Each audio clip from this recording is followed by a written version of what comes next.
Great morning everyone and welcome to another EDJ Open House Tour. Today guys, nandito po tayo ngayon sa Barangay Concepcion, Marikina City at mayroon na naman tayong bagong property listing na ipapakita sa inyo. But before we start our tour, please like and follow EDJ Facebook page, Reel, TikTok, Instagram, as well my EDJ YouTube channel. So you'll be notified every time I drop a video. Now guys, let's start our open house tour. Yan mga ka-EDJ, nandito po tayo ngayon sa isa sa mga exclusive subdivisions dito sa Marikina City. At ito yung 3-story. At guys, ito yung huge carport po ninyo. Yan, kasyang-kasya dito kahit yung mga malalaki ninyong SUV. At yung mapapansin nyo, yan, naka-covered parking na itong property. At dito sa side na to, may front garden ka. At ito naman yung porch na papunta sa loob ng house and lot ninyo. Pero bago tayo pumunta doon, dito muna tayo sa exterior ng house and lot. Ikutin muna natin ito guys. Ito yung lanay area. At dito may sliding glass yan. Papunta po sa inyong dining area. At continue tayo dito. At dito naman sa section na to, ito yung utility area ninyo. Ito yung everyday kitchen. Nandiyan yung laundry area. At dito sa side na to, dito yung inyong maid's room and toilet and bathroom para sa maid's room po ninyo. Yan guys, naka-open na tong door na to. Ito yung access ninyo, papunta naman po sa inyong huge kitchen. At bukod po dyan, ha? Ito. Oh, dalawa yan eh. Yan, dalawang pinto. Dalawang pinto po yan, nakalakian. Kaya di na po muna natin papasukin. Tapos ang maganda dito guys, dito sa service area ninyo, nakabubong na po yan para at least protection nyo sa init at ulan. Ngayon, balik po tayo doon sa porch and huge area ninyo. Tara, samahan niyo ako. Yan guys, ito na yung porch at huge main door po natin. At ito yung handle niya. At guys, ito, naka-automated naman po yung kanyang lock door. At welcome po dito sa loob ng inyong house and lot. Dito sa side na to, ito po yung living area ninyo. Naka-open concept floor plan po ito. Nathan. Yan guys, ito yung mga outlet nyo dito. Tapos dito sa side na to, ito yung staircase going up to second floor. Tapos mayroong powder room dyan sa baba. At next natin sa living area, siyempre, meron yang huge space para po sa dining area ninyo. Ito, pwede kayong maglagay ng round or rectangular table. Good for 8. Wow! Mga ka-EDJ, tingnan nyo naman. Ang lapad ng kanyang countertop at ang haba ng kanyang countertop dito, napakagandang mag-prepare ng food para sa family mo dito. Pwede ka maglagay ng 3 upuan dyan.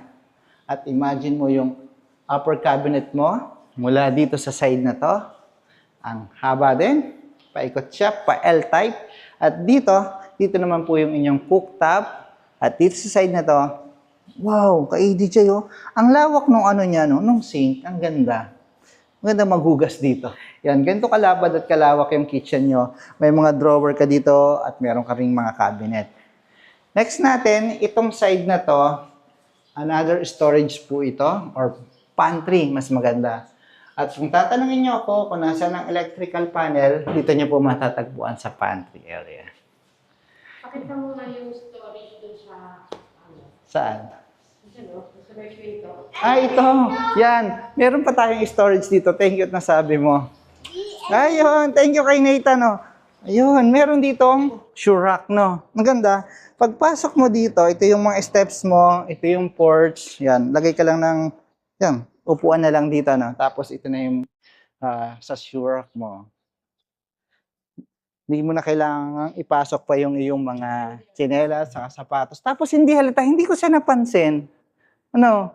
Saka hindi rin na tinapakita kanina sa buyer natin. Nakita nila. Nasa taas na kasi ako. So guys, continue na tayo mga ka-EDJ sa pagtutour natin. Nakita na natin itong loob ng house and lot dito sa ground floor. By the way, 3-story nga pala itong house and lot natin.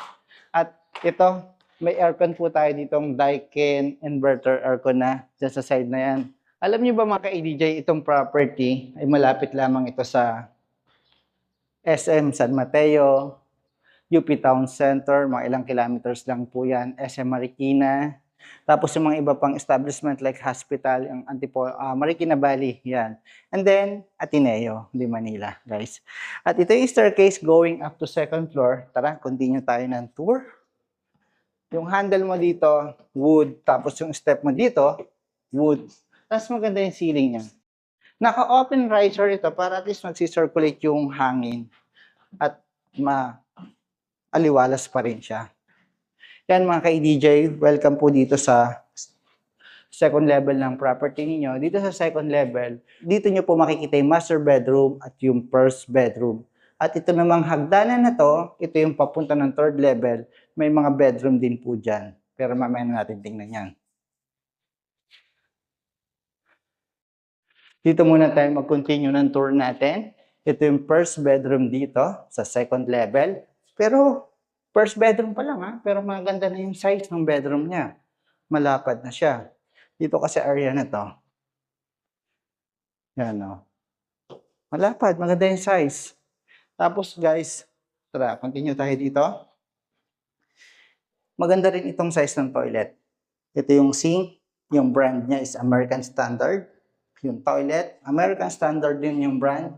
Tapos ito yung shower niya. Naka-full tiles. Ganda ng combination ng color itong tiles. Saka yung mga materyales na ginamit dito. Galing. Tapos dito sa room, siyempre, may Daikin inverter aircon ka na din. Ganda. Yan. Ito na po yung inyong master bedroom. Siyempre, ang mga advantage sa master bedroom sa ibang mga bedroom, ito siya. Meron siyang balcony dito, pero mamaya natin puntahan.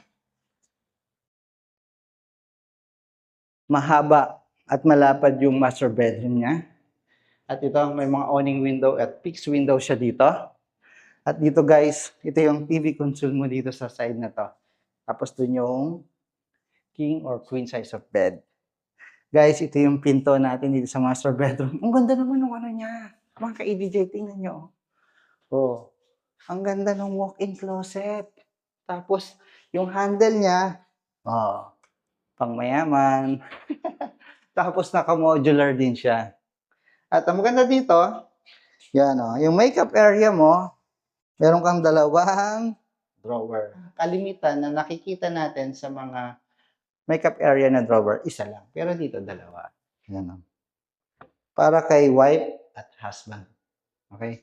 Yan. Saka, gaganda ng mga cabinet niya dito.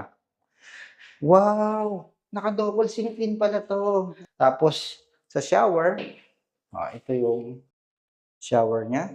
Kulang mo na lang dito, shower enclosure. No? Tapos yung toilet mo dito, American Standard din. May bidet ka na din dito. Maganda yung toilet. Okay? Labas na tayo dito, guys. At tingnan natin yung balcony. Mahangin. Ganda. Ang ganda dito sa community na to, no? Hindi lang yung ganda ng bahay ang binibili mo dito. Yung paligid at yung community o yung subdivisions, napakaganda rin. At yan guys, ito yung papunta sa third level. Pero bago tayo pumunta doon, specs of this home. More or less, ang lot area po nito is 150 square meter. At ang floor area po nito, nasa 180 square meter. More or less din po yan. At meron po siyang 5 bedrooms na. 5 bedrooms po at 2 carport at merong 1 maid's room. At continue na tayo ng tour. Yan, ito na po yung open riser natin. At ang dami niya ditong mga awning window saka fixed window. Kaya kahit patay yung ilaw mo, maliwanag pa rin dito sa property mga ka-EDJ. Mula dun sa landing, ang unang bubungad sa'yo, itong huge family area dito. Ang ganda. Maganda na yung living area mo doon. Tapos yung master bedroom mo. At imagine mo, dito sa third level, meron kang galapad na family area. Tapos yan, kita mo pa yung paligid nitong subdivisions. Yan guys, ito yung sinasabi ko sa inyo. Dito, meron tayong 3 bedrooms. Unahin muna natin ito.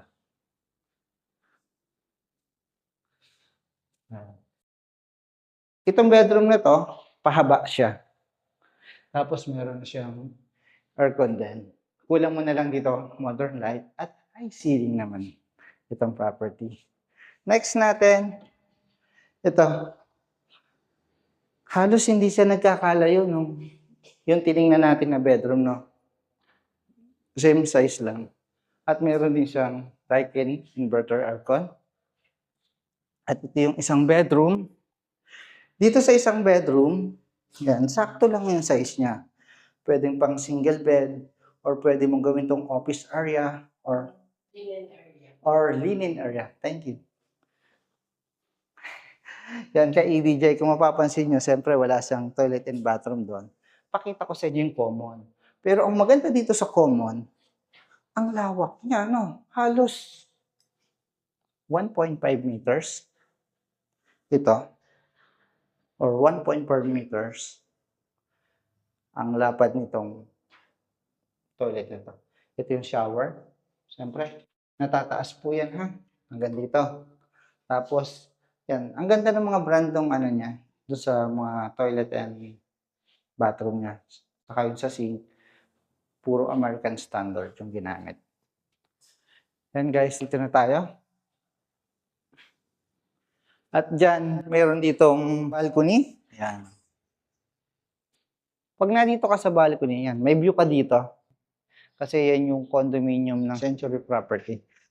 Yan guys, sa mga naghahanap ng 3-story single house and lot dito po sa Marikina City, ito po, napakagandang house and lot na malapit lang po sa mga commercial establishment na hinahanap nyo like malls, hospitals, and school. Halos na dito na lahat. And then, hindi rin po ito binabahay ang property na ito. Yan guys, thank you and God bless sa panonood lagi po ng aking YouTube channel. And please don't forget to like, subscribe, and hit the bell button for notification para lagi kayong updated sa mga bagong pinupost na property dito po sa Metro Manila and Nasal area. Thank you and God bless. Bye-bye.